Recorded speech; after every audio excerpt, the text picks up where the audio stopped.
Oh my god, Becky, look at their butts. In this episode of Paradiso Craft, I'm making some monsters, or horrors, for The Doomed, a tabletop skirmish game by Chris McDowell. This is the entry for the Devourer. It's a kind of introductory monster. It's got big claws and spits acid. I thought it'd be fun to try my hand at sculpting it and its minions. The game's rules, lore, and descriptions are very minimal, and there are no official minis, so players are encouraged to make their own stuff. The Devourer is described as simply a beast with insatiable appetites and a manifestation of gluttony. So after building a wire armature and coating it with green stuff, I figured I should focus on the mouth. I took 2 orc mandibles from this box of skulls Games Workshop sells. I flipped one upside down and stuck them in the green stuff to make a big, toothy maw.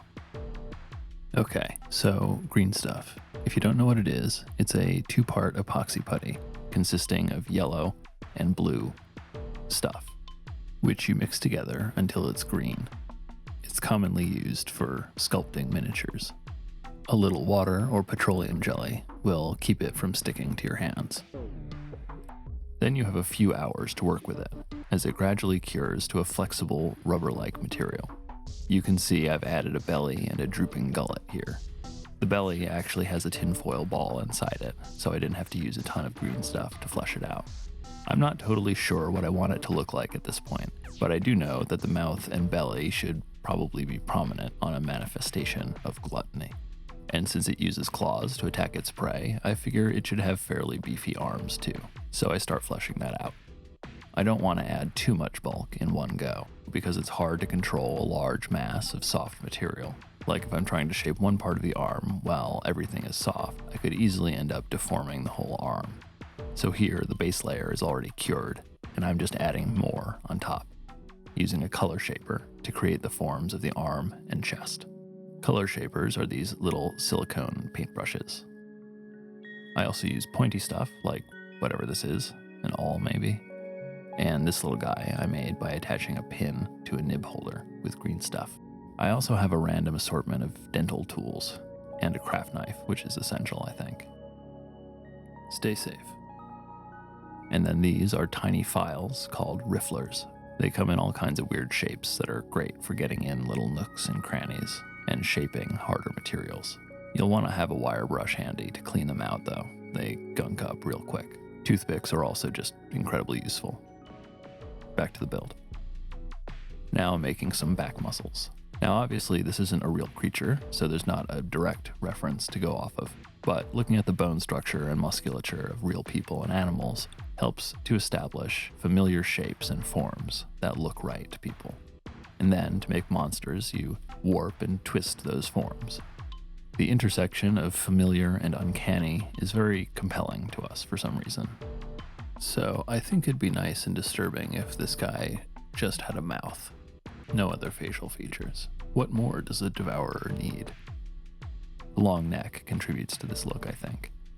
It's reaching out to get you. It wants to eat you up. I didn't have any extra bases when I was making these, so I made them myself out of styrene sheets. Pretty simple process. First, I cut the sheets down to 1-inch squares.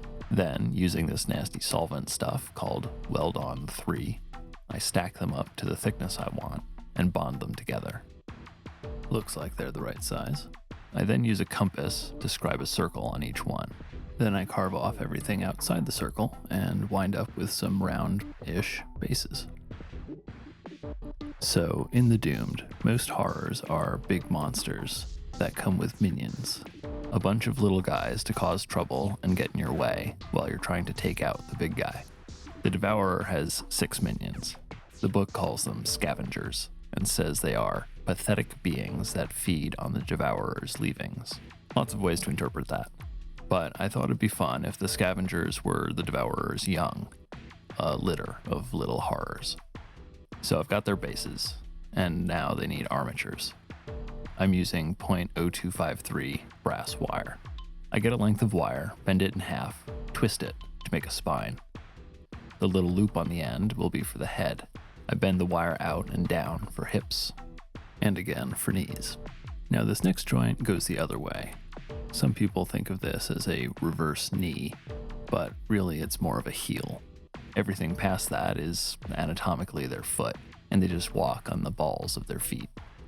Looks like this guy will fit on the base.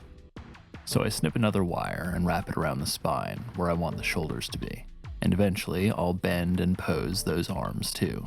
To secure the armatures to the bases, I use a pin vise and a teeny tiny drill bit to make some holes that the armature wire can poke into, which I'll glue in place.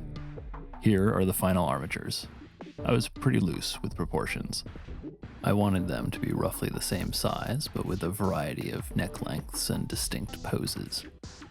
A tip: don't be like me and wait to attach the armatures to the bases until after you've done the sculpt. The way I did it, the bases actually got in the way a lot. Now they've got green stuff and they're starting to take shape. Cute little guys. For the mouths, I did basically the same thing as their mama, but with smaller human mandibles from the same box. So it's like they have baby teeth or something. Aren't they precious? At this stage, I start using a blend of green stuff and Apoxie Sculpt, another epoxy putty. That's the pale green you're seeing here.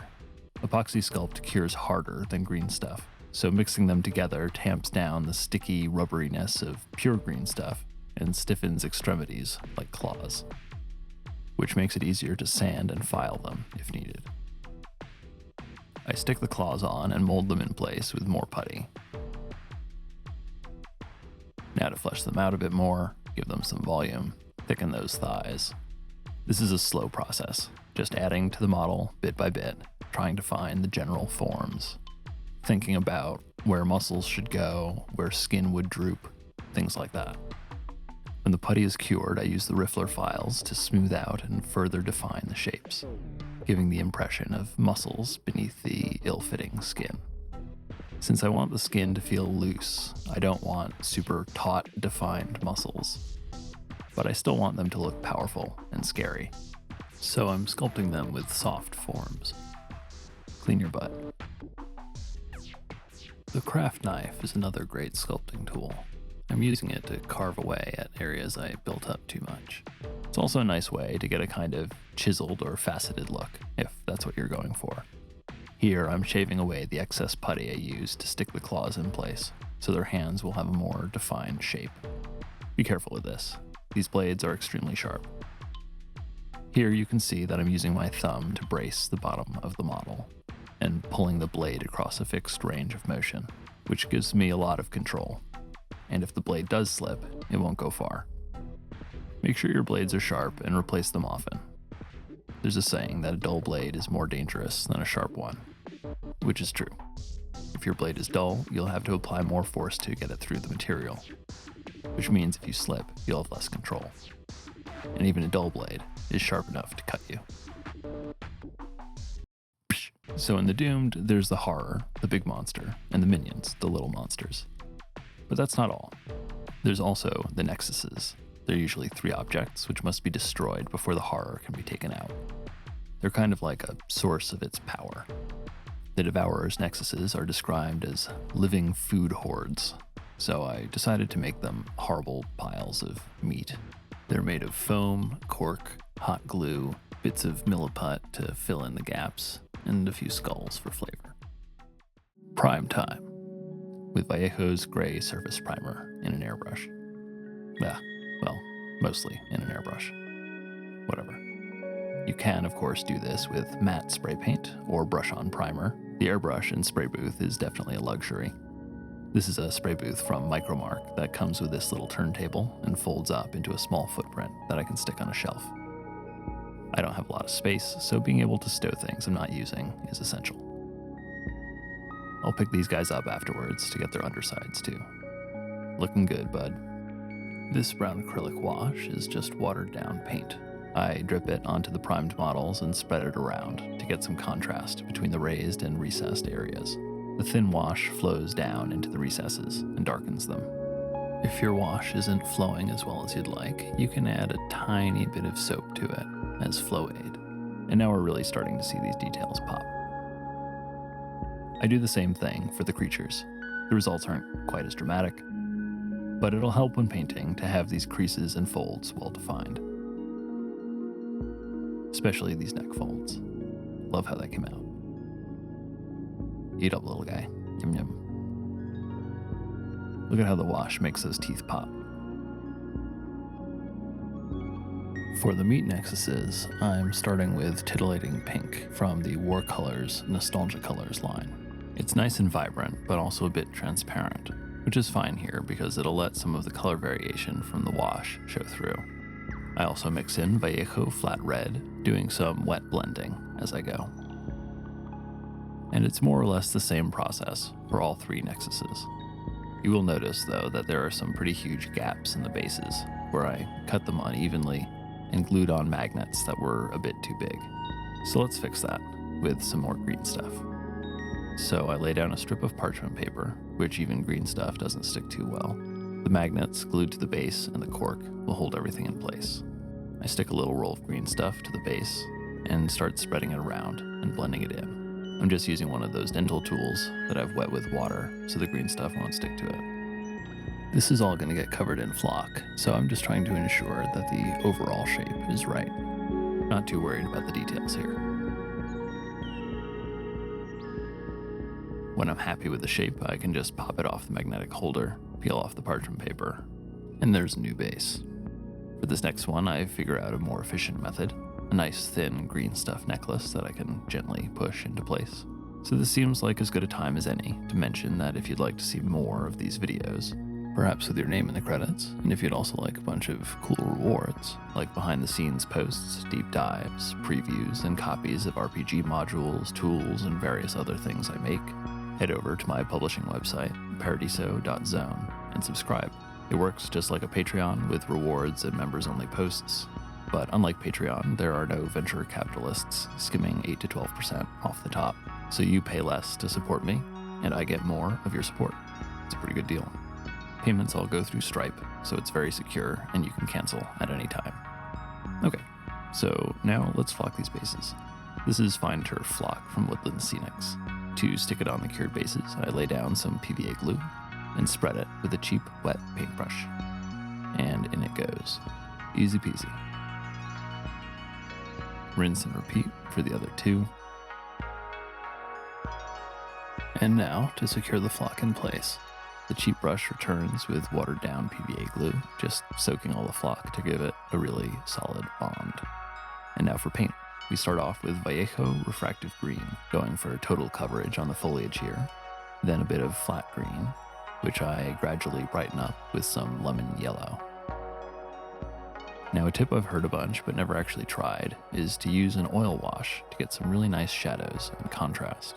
So I mixed up some burnt umber oil paint and mineral spirits in a little dropper bottle and got this very nice, rich wash out of it. Since it's oil paint, it dries way more slowly than acrylic, which means I have a lot more time to work with it and wipe off excess from raised areas, which gives me a lot of control over the colors and values. Feeling good about the success of the burnt umber, I give each Nexus another oil bath, this time with crimson, for a nice bloody look. It looks great now, but when it dries, it'll become more matte, and what I want is glistening piles of meat. So, gloss varnish will be the final step for these. This is very straightforward. Per my neighbor's yard sign, cover all the meat and stay off the grass. While we let these dry, let's go back to the monsters, and we'll see the final results at the end.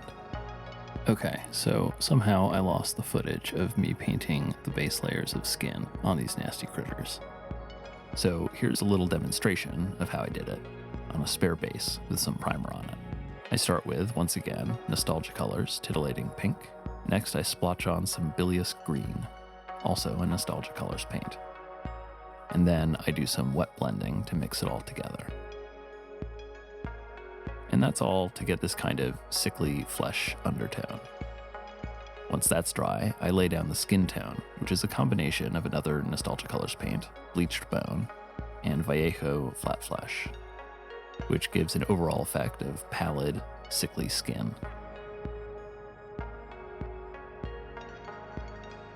Once that base layer was on, I stuck some fine flocking to the bases with PVA glue and used Vallejo Black to give the bases a dark base coat. Also base coating their claws and hooves, because I decided their rear legs would have hooves for some reason. I put Vallejo flat brown over the black for a dirt base color, and Vallejo refractive green on top of that for the foliage base color. Then, to add a little visual interest to the bases, I add on some garbage, little bits of old cured and cut up epoxy putty that will serve as tiles or paving stones, gluing them in place with CA glue. Arranging them in little clusters like this makes them feel like they're supposed to be there, like they're what remains of some larger design that has since worn away. I paint all of these with a mix of Vallejo flat flesh with a touch of white and azure to cool the color a bit.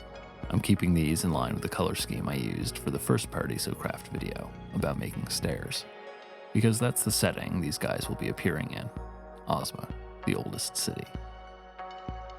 Next, a transparent orange wash to bring back some warmth and a bit of an orange hue to the darker areas of the tiles.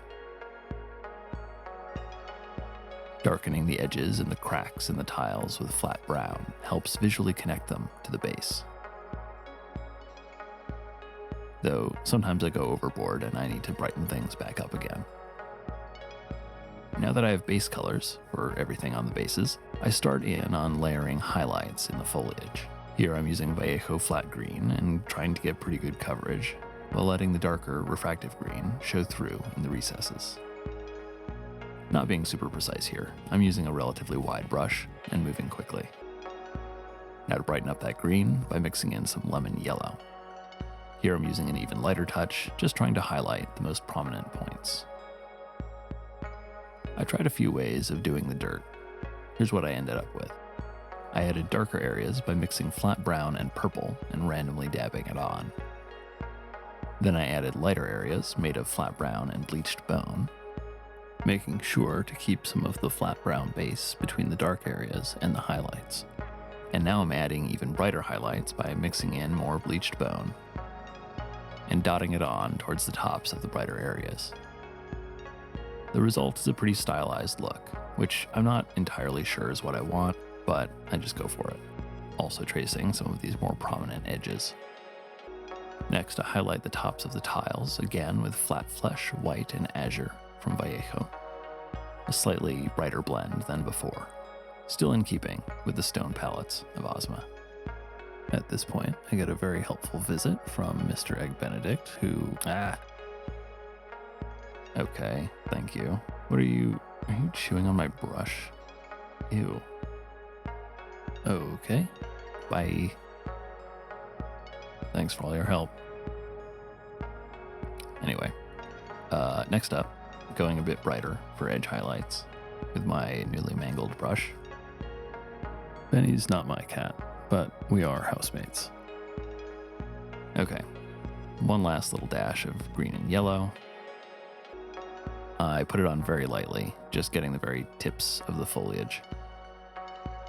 And now I want to tone down that stylized dirt a bit. So back to the brown wash, just dropping it onto the edges of the bases and spreading it around. This evens the colors out a bit. I mix a little in with the grass and tiles too, to just tone everything down a touch. These critters have a fairly neutral tone, so I don't want them to be overpowered by their bases.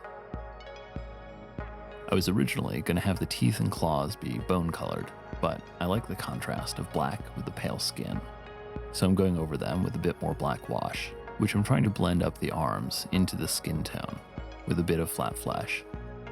I want all these creases and folds to have a real fleshy look to them, so I mixed up a little red wash to apply to them. And I just kind of slather this on the undersides of the monsters without being very precise. A little blotchiness adds to the effect, and besides, I'll clean everything up when I do the highlights. In the meantime, here's a little story about these critters. The neighborhood of Mordenburg, in the great city of Ozma, was sick. Its denizens were no strangers to disease.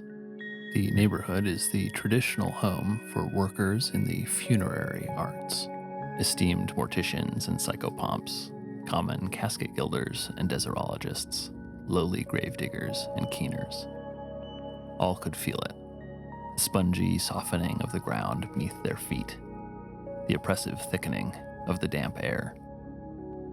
The usual stench of embalming fluids and potent incense withering against a choking, malodorous rot.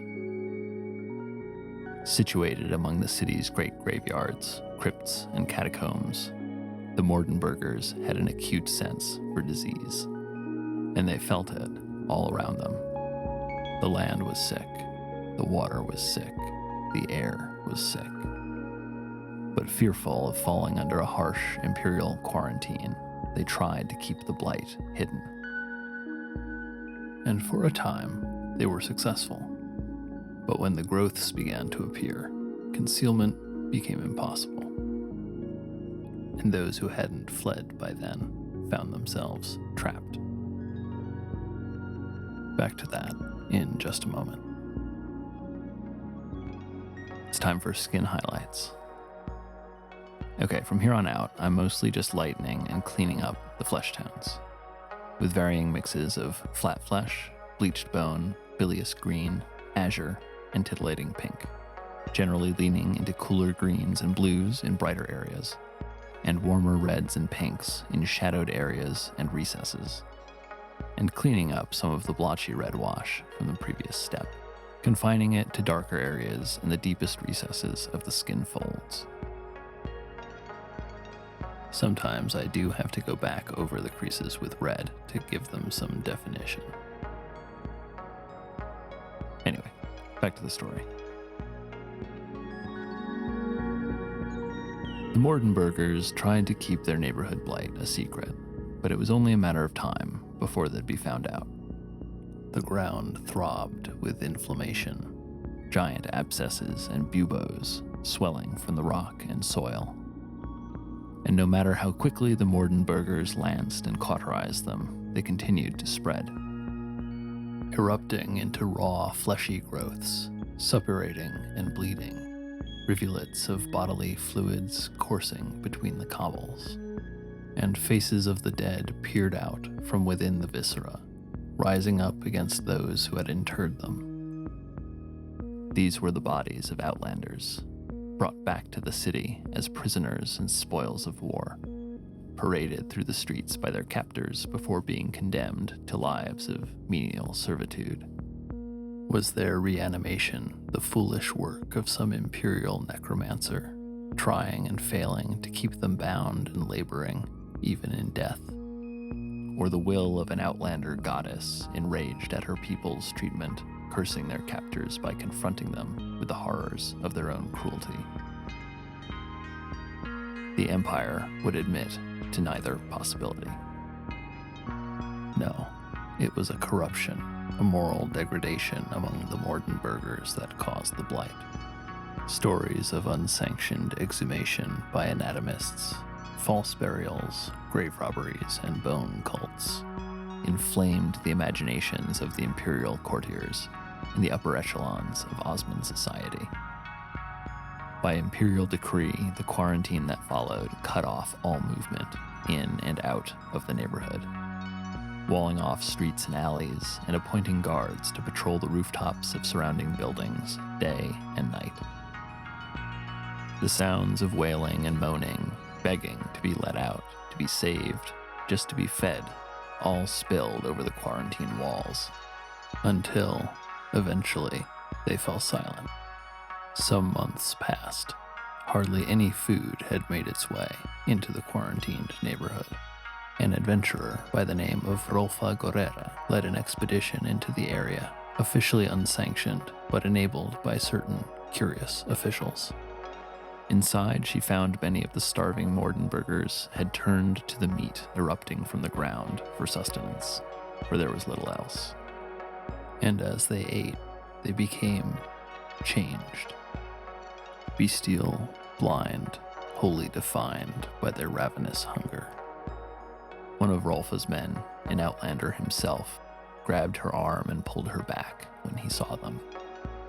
"Grashatis," he whispered, tracing an outlander protection sigil with his other hand. The Grashatis, Devourers, are a legend of his homeland, subterranean beasts of insatiable appetites that gorge themselves on the flesh of the dead until they are swollen to bursting, They hobble off to sleep underground on distended bellies, but when they awaken, they have become emaciated and starving. Their once stretched taut skin hanging loose off their bodies, signaling their intense hunger. Olfa Guerrera's report wound its way through the back channels of Ozma's elite, and the neighborhood of Mortenberg was never reopened. Instead, it was gradually built over, effectively entombing it in the vast undercity of Ozma. The disease persists and occasionally breaks out as the old quarantine walls and magics degrade, and where the fleshy growths go, the Devourers are sure to follow. And that's what we know about how the Devourers first appeared in the Great City. Okay, so back to painting. You can see at this point I'm trying to figure out how to introduce more texture and blending into the paint jobs, experimenting with a stippling technique, which kind of works, but it's not really giving me the texture I want, which is just skin.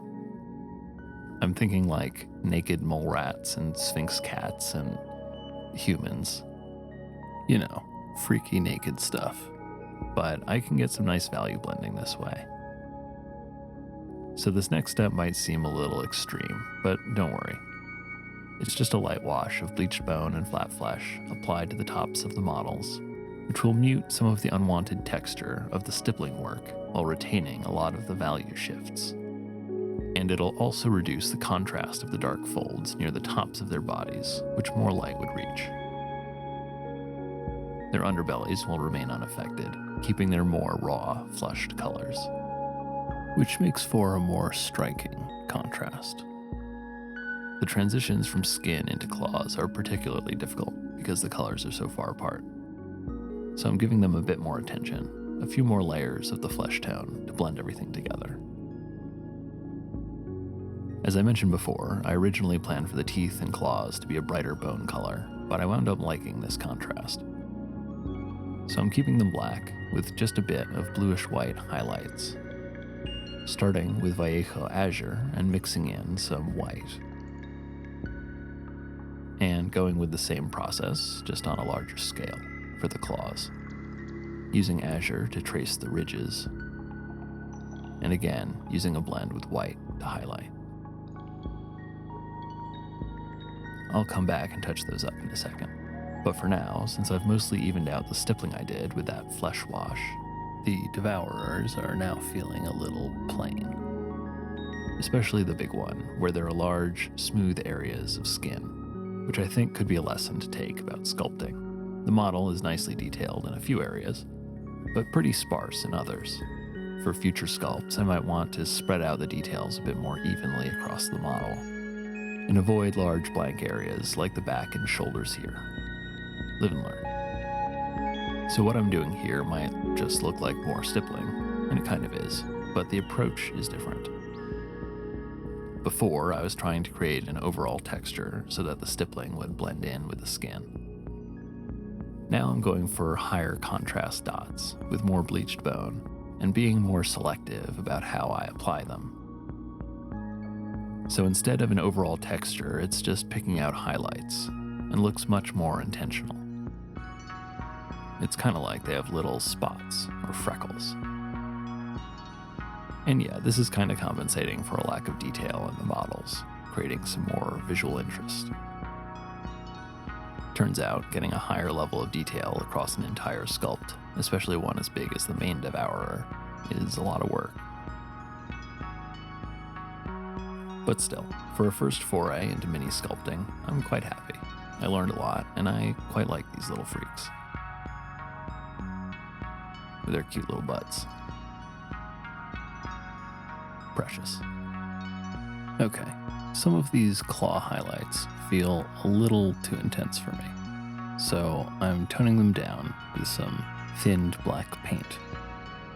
And then the little guys get a similar tooth and claw treatment. And with that, let's check out the results. Thanks so much for watching. And thanks to the early supporters of Paradiso Craft. Your support makes this project possible. If you'd like to support the channel and the tabletop RPG stuff I do, become a member at paradiso.zone and get lots of nice rewards, including RPG materials, behind-the-scenes posts, previews, and more. And at the expert tier and above, you'll get your name in the video credits, like these fine folks.